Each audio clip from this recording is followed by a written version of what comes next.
வணக்கம். இன்னைக்கு நம்ம என்ன பார்க்க போறோம் அப்படின்னா, நீட் கான்செப்ட் பிசிக்ஸ் நம்ம பார்த்துட்டு இருக்கோம். ஸோ, வால்யூம் 2 அரிஹந்த் பப்ளிகேஷன்ல இருக்கக்கூடிய டிசி பாயிண்டி சம் நம்ம பார்த்துட்டு இருக்கோம்.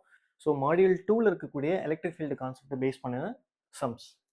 Calculate the magnitude of electric field.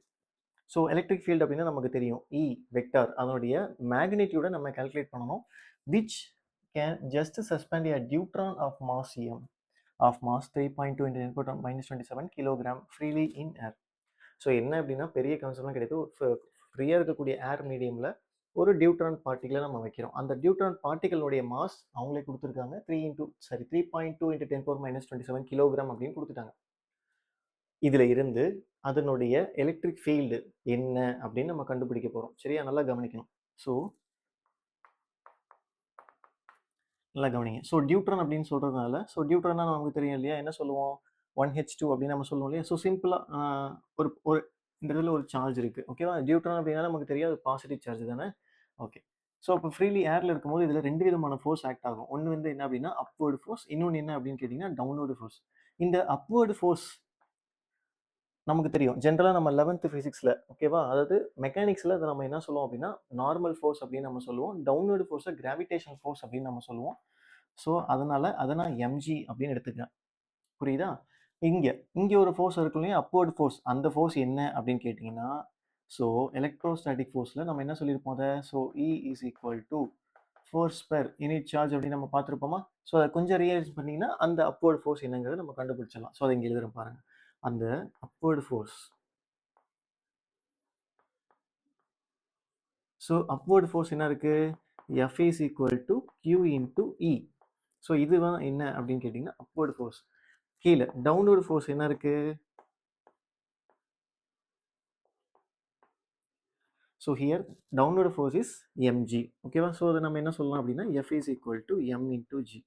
So இந்த ரெண்டு ஃபோர்ஸையும் நம்ம என்ன பண்ணுறோம், ஈக்குவல் ஆப்போசிட்டில் இருக்க ரெண்டு ஈக்குவல் பண்ணி எழுத போகிறோம். ஸோ அப்போ ஈக்குவல் பண்ணினீங்க அப்படின்னா என்ன கிடைக்கும்னு பாருங்கள். ஸோ ஈக்குவல் பண்ணோம் அப்படின்னா QE is equal to M into ஜின்னு எழுதலாமா.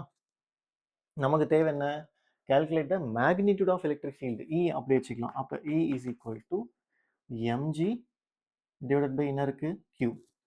இப்போ நமக்கு தெரிஞ்ச நோன் வேல்யூவை நம்ம அப்ளை பண்ணலாம். மாஸோட வேல்யூ கொஷினில் இருக்குது, என்ன இருக்குது, 3.2 into 10⁻27 into gravity, acceleration due to gravity நமக்கே தெரியும் 9.8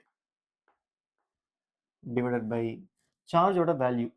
ஸோ சார்ஜோட வேல்யூ நமக்கு நல்லாவே தெரியும் 1.6 இன்ட்டு 10⁻19. ஈஸி தானே, ரைட். இப்போ கவனிங்க. ஸோ இங்கே 1.6, இங்கே என்ன இருக்குது 3.2. அப்போ நம்ம என்ன சொல்லலாம் 2 அப்படின்னு எடுத்துக்கலாமா. 2ஆல் மல்டிப்ளை பண்ணால் 3.2 கிடைக்கும். ஸோ அடுத்தது இதை அப்படியே மல்டிப்ளை பண்ணிக்கலாம். ஸோ அப்போ இ இஸ் ஈக்குவல் டு என்னது, 10⁻−19 மேலே எடுத்துகிட்டு போயிருங்க. அப்போ 2 இன்ட்டு 9.8 இன்ட்டு 10⁻−27 இன்ட்டு 10⁻−19 வந்து மேலே போயிடுச்சு அப்படின்னா +19. அப்போ இதை அப்படியே மல்டிப்ளை பண்ணுங்கள். ஸோ மல்டிப்ளை பண்ண என்ன கிடைக்கும், மல்டிப்ளை பண்ணிங்க அப்படின்னா 16க்கு 1, ஓகேவா. ஸோ 9 2 சார் 18, அப்போ 19.6 வருதா. இன்ட்டு இங்கே என்ன இருக்குது 10⁻−27 19, 27ல் 19 போயிடுச்சுன்னா 20 போயிடுச்சுன்னா 7 8 கிடைக்கும். So into 10⁻−8 newton coulomb power -1. ஆப்ஷனில் இதுதான் உங்களுக்கு கொடுத்துருப்பாங்க, இதை நீங்கள் செலக்ட் பண்ணிக்கலாம்.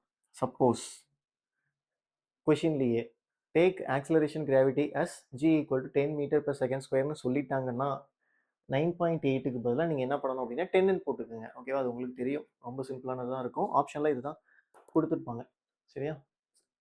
ஸோ ரொம்ப பெரிய கொஷின்லாம் ஒன்றும் கிடையாது, வெரி வெரி சிம்பிளான ஒரு கொஷின் தான், புரிஞ்சிருக்கும்னு நான் நம்புகிறேன். டவுட் ஏதாவது இருந்துச்சு அப்படின்னா கீழே கமெண்ட்டில் போடுங்க, அதுக்கு நான் உங்களுக்கு தெளிவாக விளக்கத்தையும் நான் கொடுக்குறேன். மறக்காமல் சேனலை சப்ஸ்கிரைப் பண்ணிக்கோங்க, லைக் பண்ணுங்கள், வீடியோவை ஃபுல்லாக பாருங்கள். கொஞ்சோண்டு பார்த்துட்டு அந்த மாதிரி இல்லாமல் ஃபுல்லாக வீடியோ பாருங்கள். அப்போ தான் உங்களுடைய சப்போர்ட் எனக்கு தேவைப்படும். கண்டிப்பாக இந்த மாதிரி சின்ன சின்ன சேனல் க்ரோத் ஆகிறதுக்கு உங்களுடைய சப்ஸ்கிரிப்ஷன் வந்து நமக்கு ரொம்ப ரொம்ப தேவை. நன்றி.